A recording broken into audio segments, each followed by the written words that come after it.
is that the diabetes, they tell you, is a chronic disease. So this is what happens, and this is what happens in all studies. And if you've taken medications, you know this is what happens. So your sugars start out actually not bad. As you take the medications, the sugars actually comes down a bit. But over the years, the effect sort of wears off. So then you wind up having to add more and more and more medications. So what happens is that no matter what drug you take, so these compare 3 drugs, metformin, glyburide, and rosiglitazone. So no matter what drug you take, the initial effect is very good, up to about 6 months. And then after about 6 months, the effect kind of wears off, and you can see that the sugar slowly goes up. And so what happens is that you wind up on a second medication or a third medication. And this is pretty well what happens to everybody. So if you've had diabetes for a while, and many people have had it for 10, 12, 15 years, what you find is that you start off on metformin, then you go to metformin and glyburide, then maybe 3 agents or 4 agents, then you wind up on a little bit of insulin, then you wind up on more insulin and more insulin.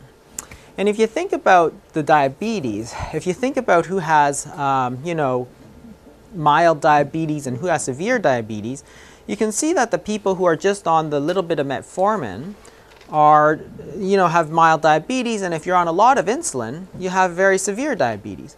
So in fact, over these years, despite what everybody tells you, your diabetes is just getting worse and worse and worse. So your sugars might go up, they might go down, but your diabetes is actually getting worse.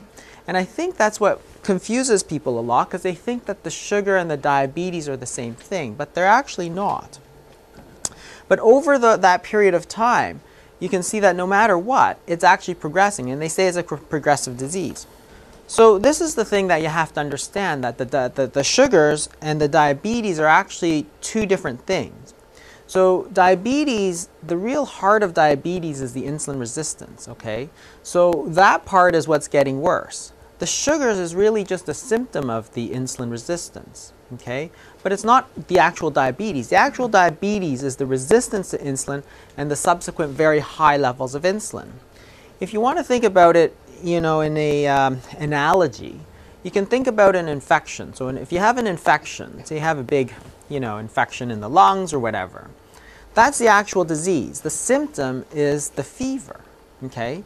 So what you have to do is treat the disease, which is the infection, with antibiotics. You can't treat the symptom of the fever. So if you have a very bad infection, you need antibiotics. You don't need more and more Tylenol.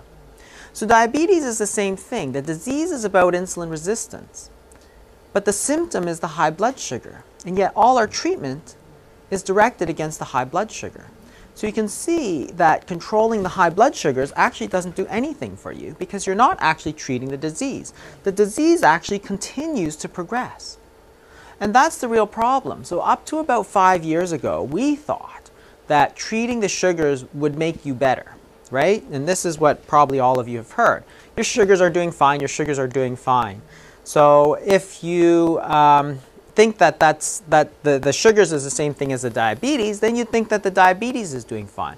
But it turns out about 5 years ago that they did 3 very large studies. And what they found was that no matter if your sugars were well controlled or poorly controlled, it actually didn't make any difference. You still got complications of diabetes, you still got the disease, the heart disease, the strokes, you got the eye disease, the kidney disease, all of it. So none of that was made better by controlling the sugars. And if you think about it this way, you can see why. Because you're not actually treating the disease. You're only treating the symptoms. So just like if you take Tylenol for an infection, it might make you look better, but it doesn't actually make you better. So this is the same thing. So the diabetes is the insulin resistance. So you have to understand what is the cause of the insulin resistance, and then you actually have to treat it. So you have to treat the insulin resistance and not the sugars. Now, at a certain point when your sugars are very high, yes, you have to treat it. But that's not what is really important in the disease. The real heart of the disease is the insulin resistance. And because they don't really understand what causes the insulin resistance, they can't actually treat it. So all your treatments, all the metformin, all the glyburide, all the insulin, all of that is aimed at simply treating the sugars. So here's the real question. What causes the insulin resistance? And this is what's happening in the body. This is just a cartoon. So normally the insulin causes you to lower the blood sugars. That's what it does. As you eat, your blood sugars go up and insulin is released to take that sugar out of the blood and into the tissues. And that's a normal thing. When you develop insulin resistance, the insulin doesn't seem to work as well. So what happens is that the body kind of pumps up the levels of insulin to make it work well enough to get your sugars out of the way. But the high insulin level is a result of the insulin resistance. But what causes the insulin resistance in the first place? And that's really what you need to understand in order to treat it. Because if you know what causes the insulin resistance, then you can treat it. And it turns out that it's actually the insulin that causes the insulin resistance. And that might seem funny at first, but in fact, that's what happens in most biological systems. So if you look at any other hormone, if you get exposed to it, your body develops resistance to it. So if you look at addictive drugs or alcohol or anything, or smoking or anything, as you take the first one, say for instance marijuana or cocaine or one of these addictive drugs, or you can take Valium or any of these antipsychotics and stuff. As you take the first one, you get a real high, but every subsequent one is a little bit lower. So you wind up having to take higher and higher doses to get the same effect. And that's really resistance or tolerance, and it happens for all drugs. Insulin is exactly the same. As you take more and more insulin, your body develops more and more resistance to it. And now you see that it's actually a real vicious cycle, because what happens is that if your insulin level is high, then you get some insulin resistance. As you get insulin resistance, you get higher insulin levels. As you get higher insulin levels, you get higher resistance, and it goes round and round. So you have a vicious circle. And in fact, treatment with insulin now is not simply not effective. It's actually making things worse, because you're feeding into that cycle.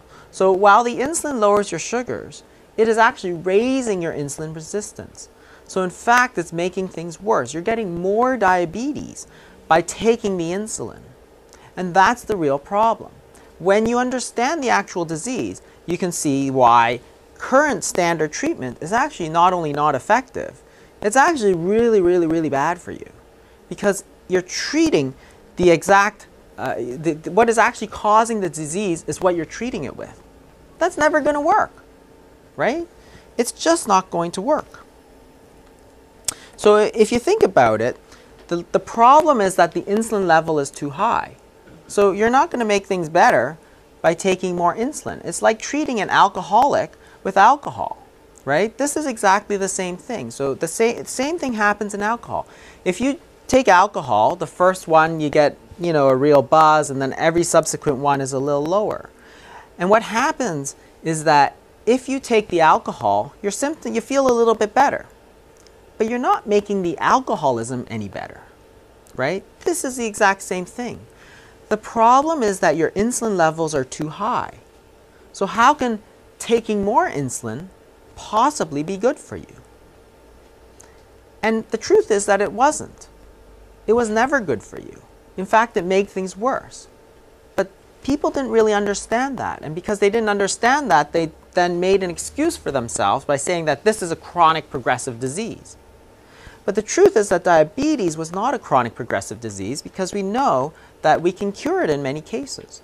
So if you do weight loss surgery or gastric banding or bariatric surgery, basically if you staple somebody's stomach, their diabetes goes away in like 90% of cases. So this was not a chronic progressive disease. This is a curable disease. So if you say that this is a curable disease, yet our treatment is making people worse, the only logical conclusion is that our treatment is completely incorrect. And that's exactly what it is. So when you're thinking about treatment of diabetes, there's a few things you have to consider. One, you have to understand that the key to treating diabetes is not to take more insulin. That makes things worse. The key is, how are you going to get those insulin levels really low? The second thing is that diabetes is a dietary disease, okay? Almost for sure it's a dietary disease. We know that. Yet, if it's a dietary disease, the cure is going to have to be dietary. You can't take a dietary disease and treat it with drugs and pretend that that's going to make things better. But yet that's what we've done. We've taken a disease which is dietary in nature, and we've prescribed you drugs that suppress the symptoms. It's not going to make it better, and it hasn't. The last 30 years has borne it out. The third thing is that this is not a chronic progressive disease at all. This is in fact a curable disease, but you have to treat it the right way. You have to understand what you're doing. So one of the things we do in our clinic is that we are looking at ways of how to lower the insulin levels. And that's the real thing. And one of the simpler ways to do it is intermittent fasting. And that's why we have a lot of people on these sort of protocols. And one of the things to remember is that fasting has been done for many, many years. You know, everybody thinks that it's so crazy. Everybody hears about it at first and thinks it's crazy. But you have to remember that fasting has been done for thousands and thousands and thousands of years. And not only that, but almost every single major religion in the world has periods of fasting that are prescribed. Not because, you know, of any particular reason, but they recognize that it is actually a very healthy thing for people to be doing every so often. And why is it so healthy? Because what happens is that when you fast, your insulin levels go down very low. Because you're not eating, your insulin levels go down. And having periods where your insulin level is down helps prevent that vicious cycle, right? It's the insulin that leads to the resistance, which leads to higher insulin. It's a vicious cycle.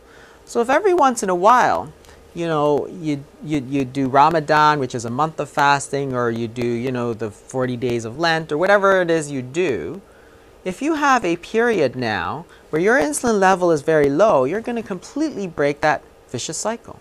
And if you do that routinely through the year, then you will stay healthy. You will prevent the development of that resistance. If you don't get the resistance, you don't get the high levels. And that's what we do. So I'm going to show you here what we do kind of in a demonstration. So what we do in terms of the sugars, you can think about it this way.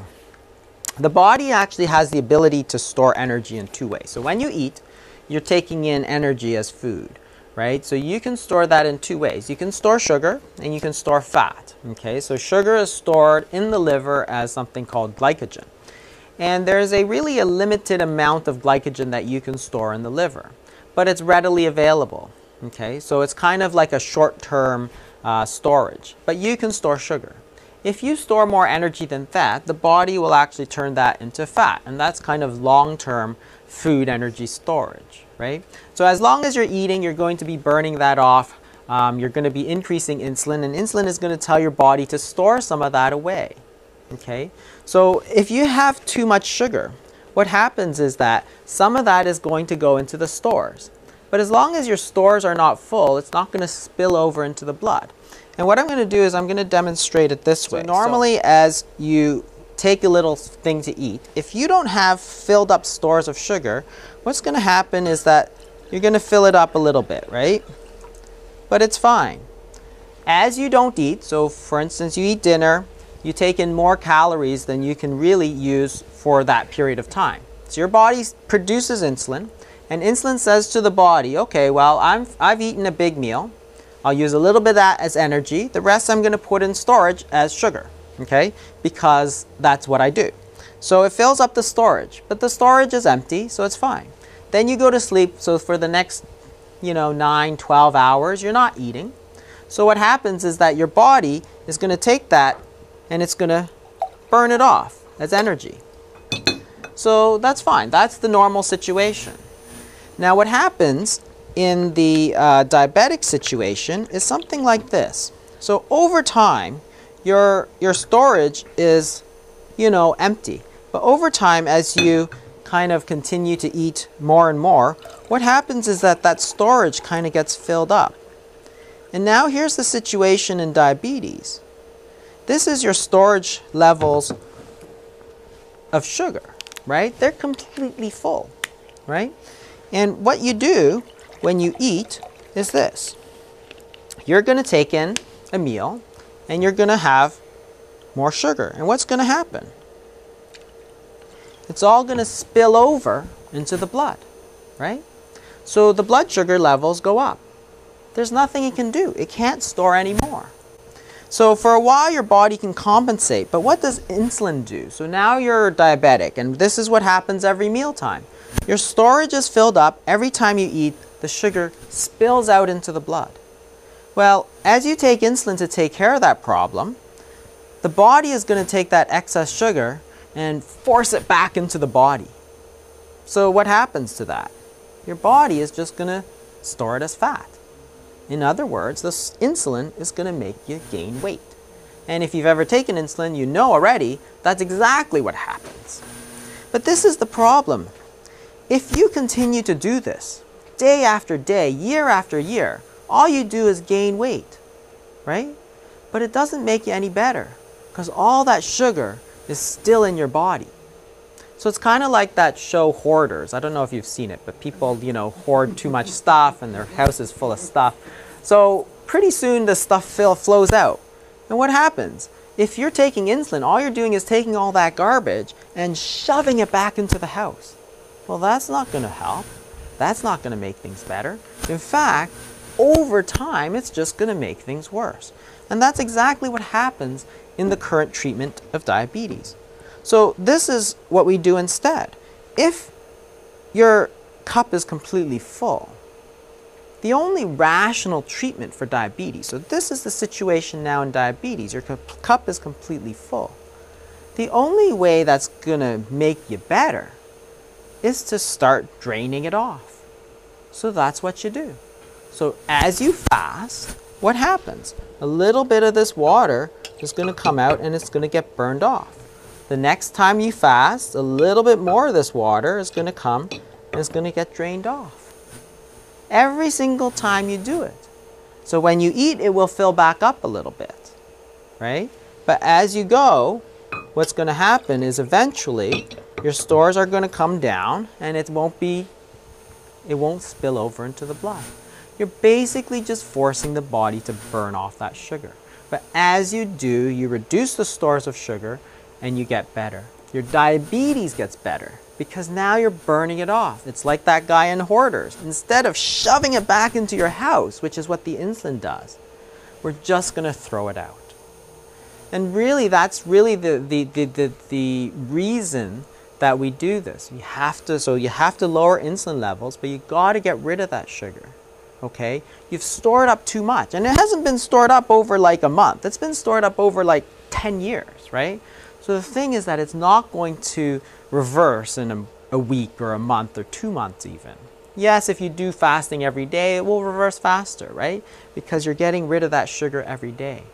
So this is what we do. And a few patients actually have been kind enough to share their stories with us. But I'll present a few other cases because we've had quite a number of people go through the program.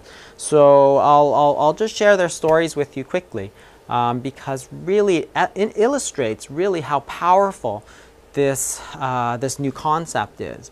So the first case we have is Richard, who's here today. And so he's had diabetes for about 10 years now, and he's had a few complications, including some kidney disease, which is why he was here in this office. And he saw a colleague of mine, Dr. Ting, and so he was referred into the Intensive Dietary Management Program, and we started him in June of 2013. And we started him with a fasting regimen as opposed to the amount of insulin that he had. So this is Richard and his wife. Oh, you can't see that very well.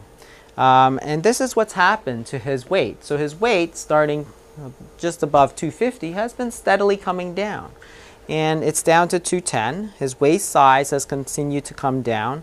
And his hemoglobin A1C, which is the measure of his sugars, has stayed relatively stable, below 7%. And this is him now. So if you look at what has happened to his insulin dose, so he started off with 55 units of insulin, and within 6 weeks he was off of all his insulin.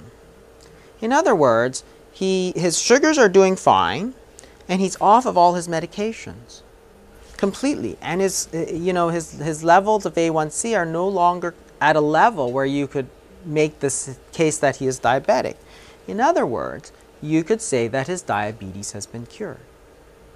By using these kind of simple understanding of diabetes, you can see that this is actually the rational, but also the natural way to cure diabetes. We're not talking about piling on more drugs for you. I mean, you go to some of these places, they'll tell you to take these experimental drugs and they want you to sign you up for drug trials. No. What we're doing has been done for thousands of years and is in fact exactly the way they used to treat diabetes. But they understood that it was a dietary disease. It has to be treated with dietary measures. This is the second case, Balraj, who's here this morning as well. So he was diagnosed in 2003 with diabetes, and he also had some complications of that. And so, after treating him incorrectly for many years, I started him on the intensive dietary management program because, back then I didn't understand much of this myself. Much of this is new. So he started in August, and so his weight has come down a bit. But he started at 186 and he's come down, 8-10 pounds or so. His waist has come down, but you can see his sugars, his hemoglobin A1C has stayed very good. And this is his medications. So again, starting at over 40 units, about 40 units a day of insulin. So this is what he had to take. Within 5-7 weeks, he was down to 0. He is no longer taking insulin. He's no longer taking any medications for his diabetes. Which again, you could say, if your sugars are good and you're no longer on any medications, you could say that your diabetes has been cured. In essence, what we're doing is exactly the same thing we do with the stomach stapling surgery. So the stomach stapling surgery, the cure rates for diabetes are like 90%. But the benefits are because of the fasting.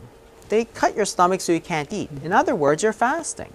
But if all the benefits come from fasting, why do the surgery at all? It doesn't even make sense. Just do the fasting.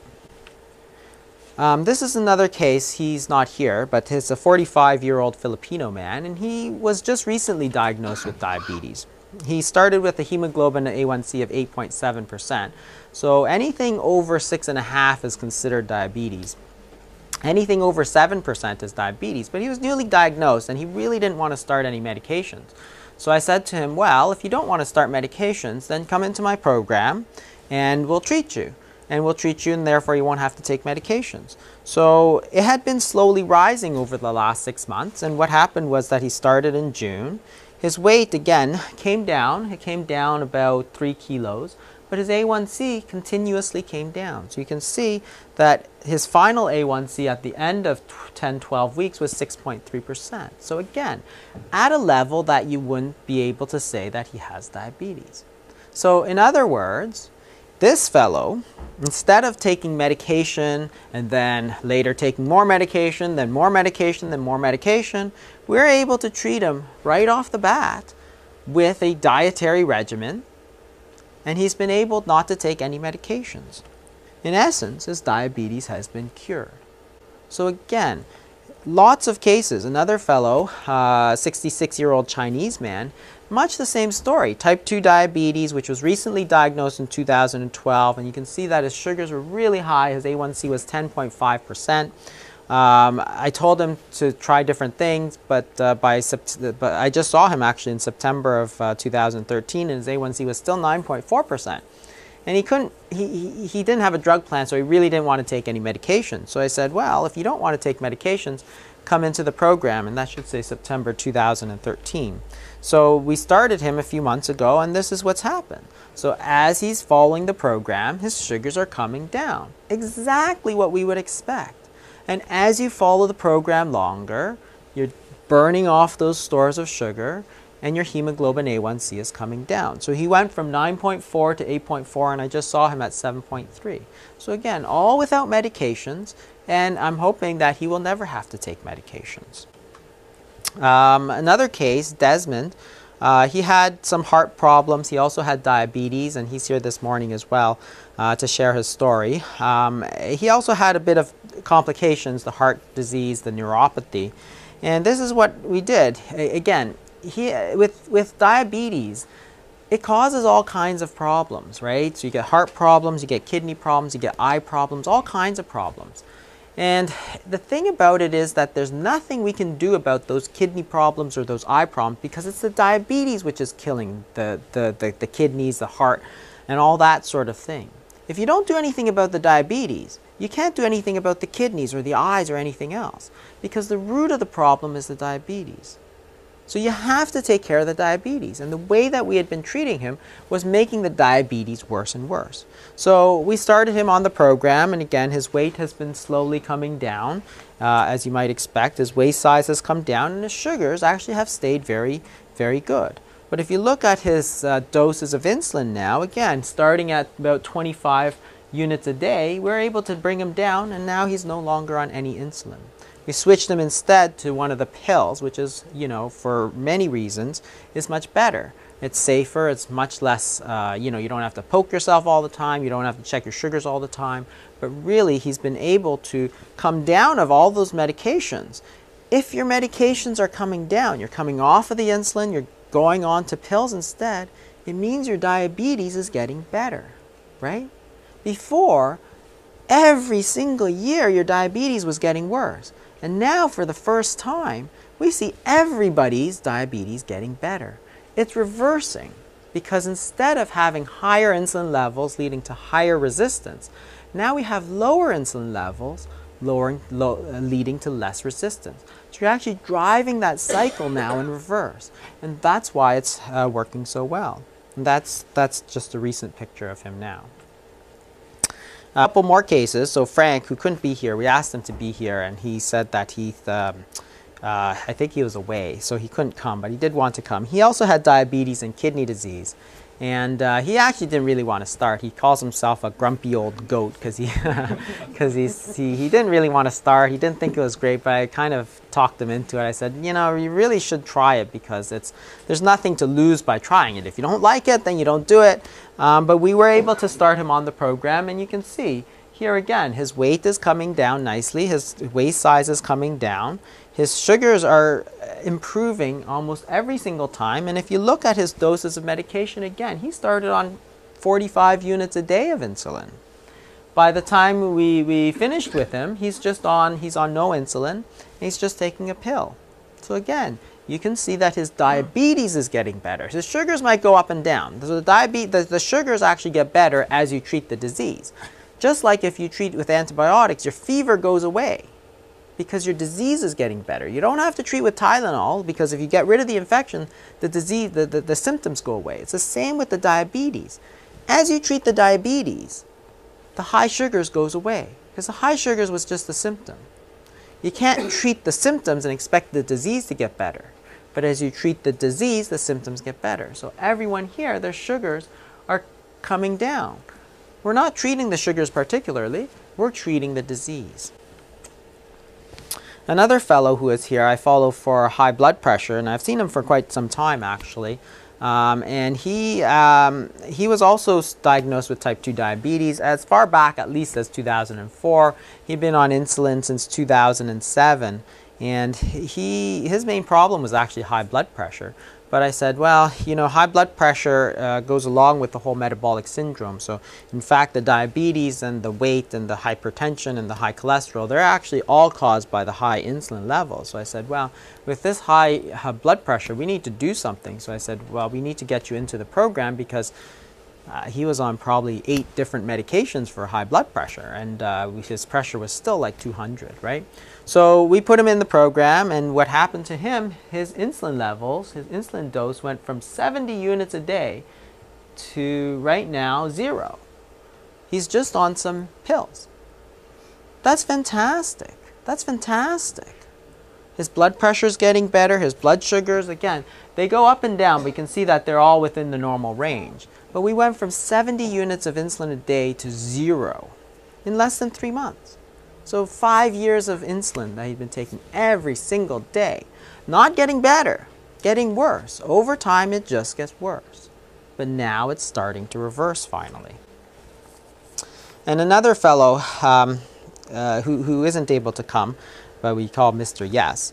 Much the same story. He had been on insulin for many, many years, and as everybody here, he started with a medication, then he took more medications, then he took insulin, then he took more insulin. By the time they were done with him, he was on 140 units of insulin a day.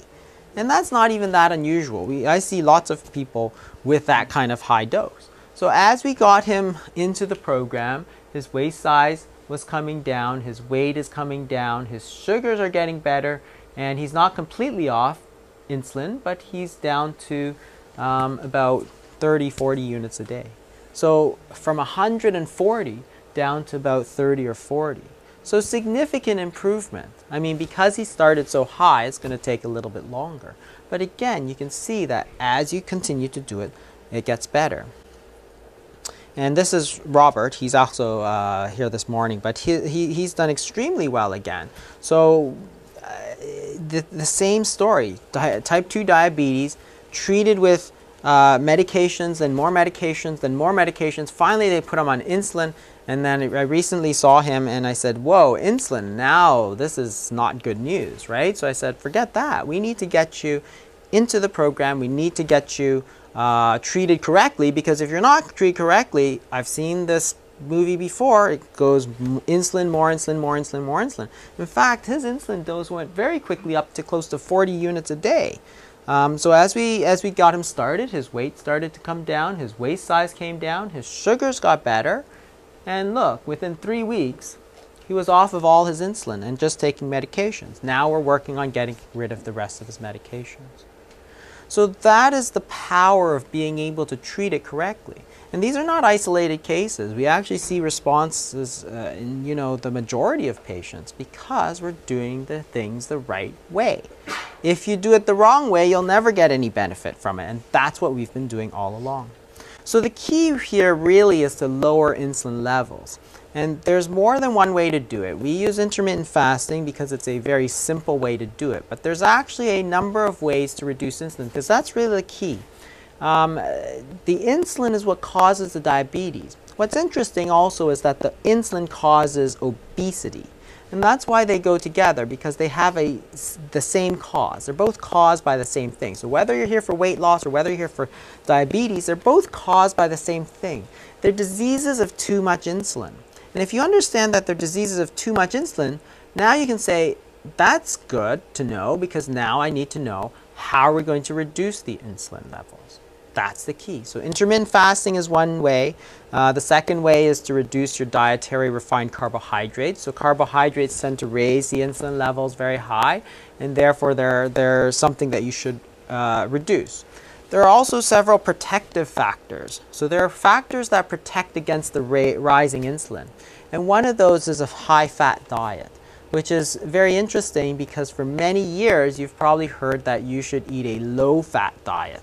And what I'm saying is actually that wasn't good for you at all, because the fat actually helps protect you by keeping those insulin levels down. Fiber does much the same thing, so high fiber diets also help protect against the rise in insulin. Vinegar, so many traditional foods are very high in vinegar, pickled foods and that sort of thing are protective. And certain spices may also benefit, so cinnamon and turmeric and certain other spices may also have a role in protecting. So some people take other extracts like bitter melon juice, and that's the same sort of thing. There are probably natural compounds which also help protect against the rising insulin. But the key is, whatever way you do it, it's all done in the same manner. It's to reduce insulin levels. So you can do it with fasting, or you can do it with these very low carbohydrate diets. Now the one question that everybody always asks about the high fat diet is that, isn't that going to clog up my arteries? And that's what we've taught you about. Oh, before I forget this. So this is the hormonal obesity theory, which is what it's all based on, which again, the real key is the insulin levels. So insulin levels, these are protective factors, but it's all to do with this vicious cycle between insulin and insulin resistance.